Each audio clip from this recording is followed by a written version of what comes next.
अंगावरून न जाणे किंवा अंगावरून जास्त जाणे, तर हे का असं होऊ शकतं? किंवा लेडीज बऱ्याचदा सांगायला घाबरतात की अंगावरून जात नाही, पण हा कधी कालांतराने खूप क्रिटिकल प्रॉब्लेम होऊ शकतो का? की अंगावरून न जाणे याची काय वेगवेगळी कारणे असू शकतात.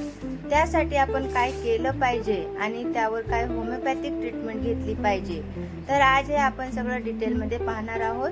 तर हॅलो फ्रेंड्स, मी डॉक्टर सारिका. आजचा आपला टॉपिक आहे स्कॅन्टी मेन्सेस म्हणजे अंगावरून न जाणे.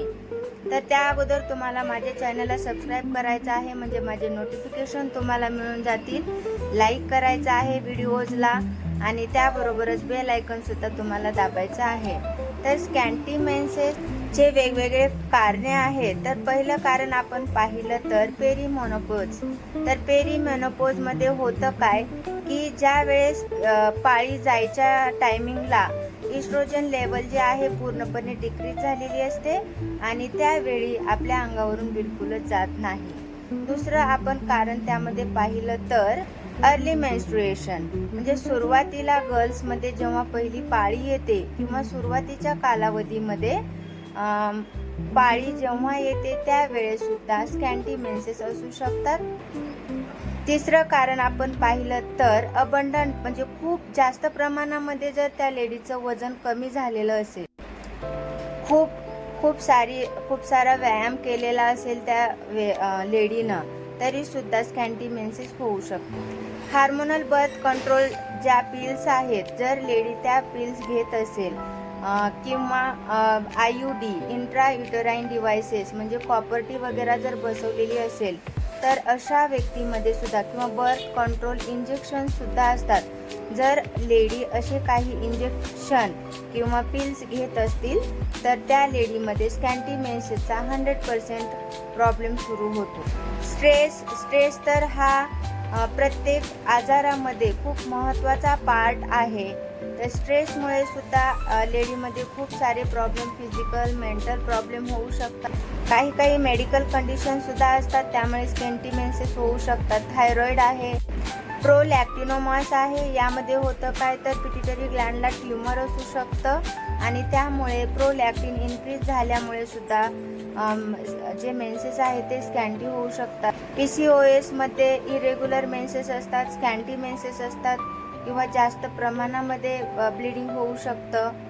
प्रायमरी ओव्हॅरियन इन्सफिशियन्सी, यामध्ये सुद्धा ओव्हरीज आहेत त्या व्यवस्थितरित्या फंक्शन करत नाही. इटिंग डिसऑर्डर, त्यामध्ये लेडी बिलकुलच खात नाही किंवा त्यांची मानसिकताच झालेली असते. डायटिंग करता ती लेडी खाणं पूर्णपणे कमी करून टाकते.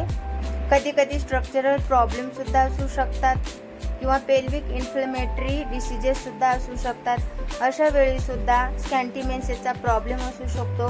पुशिंग सिंड्रोम आहे, पुशिंग सिंड्रोममध्ये सुद्धा स्कॅन्टी मेन्सेसचा प्रॉब्लेम असतो किंवा मेन्सेसशी रिलेटेड खूप सारे प्रॉब्लेम असतात.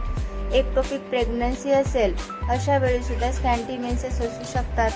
तर यामध्ये आपण काय करू शकतो, तर सगळ्यात पहिलं आपल्याला आपल्या डाएटवरती खूप म्हणजे लक्ष द्यायचं आहे. आयर्न आणि व्हिटॅमिन C हे वाढवायचं आहे, ज्यामुळे आपल्या म्हणजे युटेरसला ब्लड सप्लाय व्यवस्थित होऊ शकेल.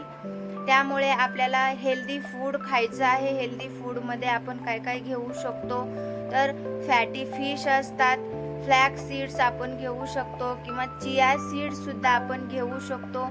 एग यॉक खूप महत्त्वाचा रोल प्ले करते. तर यामध्ये आपण हेल्दी डाएटमध्ये व्हिटॅमिन B आपल्याला बऱ्यापैकी वाढवायचं आहे. तर आपण हे कशातून घेऊ शकतो, तर पोटॅटोज, बटाट्यामधून घेऊ शकतो. सनफ्लावर आहे किंवा पालकची भाजी वगैरे आपण रेग्युलरली आपल्या डाएटमध्ये इन्व्हॉल्व करू शकतो. रेग्युलर एक्सरसाइज आपण करू शकतो आणि मेडिटेशन सुद्धा करू शकतो. तर व्हायलंट टाईपची एक्सरसाइज, ज्या लेडी खूपच म्हणजे वीक आहेत अशा लेडीने व्हायलंट टाईपची एक्सरसाइज करायची नाहीये. त्यांनी रेग्युलर वॉकिंग करू शकतात, जेणेकरून त्यांची भूक वाढली पाहिजे. मेडिटेशन हे खूप चांगलं आहे, मेडिटेशन सुद्धा तुम्ही करू शकता. आता लास्ट पार्ट पाहिला तर होमिओपॅथिक ट्रीटमेंट. तर होमिओपॅथीमध्ये जसं तुम्हाला माहीतच आहे खूप साऱ्या मेडिसिन्स आहेत, but me most indicated medicine सांगणार आहे. तर पहिलं मेडिसिन पाहिलं आपण, सगळ्यात मोस्ट इंडिकेटेड मेडिसिन म्हटलं तर नॅट्रोमूर 200. यामध्ये होतं काय तर मेन्सेस खूप स्कॅन्टी असतात आणि खूप उशिरा मेन्सेस येतात.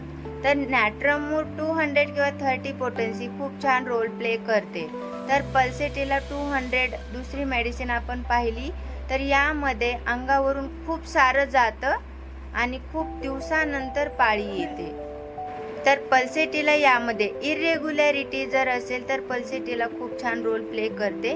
सेपिया 200 तर पेल्विक इन्फ्लेमेटरी डिसीजेस असतील, अंगावरून पांढरं वगैरे जात असेल आणि त्यामुळे जर इरेग्युलर मेन्सेस आणि मेन्सेस उशिरा येत असतील आणि स्कॅन्टी येत असतील, तर अशा वेळी आपण सेपिया 200 पेशंटला देऊ शकतो. तर सेपियाचं खूप छान एक स्पेसिफिक सिम्पटम आपण पाहिला तर बिअरिंग डाऊन सेन्सेशन असतं. बिअरिंग डाऊन सेन्सेशन म्हणजे खाली काहीतरी येतंय असं लेडीला फील होतं आणि असं जर सिम्पटम असेल तर आपण सेपिया 200 त्या लेडीला देऊ शकतो. किंवा पेल्विक इन्फ्लेमेटरी डिसीजेस असतील आणि लिकोरिया म्हणजे अंगावरून पांढरं जाणे असेल तर आपण सेपिया 200 त्या लेडीला देऊ शकतो.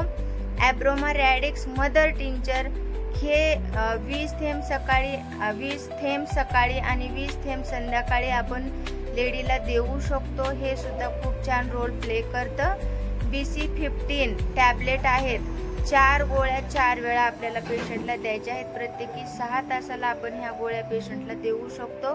तर इरेग्युलर मेन्सेस आणि डिले मेन्सेस किंवा अंगावरचं खूप जात असेल तर अशा वेळी BC15 टॅबलेट खूप छान रोल प्ले करतात. तर अशीच माहिती तुम्हाला हवी असेल, असेच वेगवेगळे व्हिडिओज तुम्हाला पाहायचे असतील, वेगवेगळ्या आजारांवरील होमिओपॅथिक ट्रीटमेंट तुम्हाला पाहायची असेल तर नक्कीच माझ्या चॅनलला सबस्क्राईब करा, माझ्या व्हिडिओजला लाईक करा आणि बेल आयकॉन दाबायला विसरू नका. Thank you so much.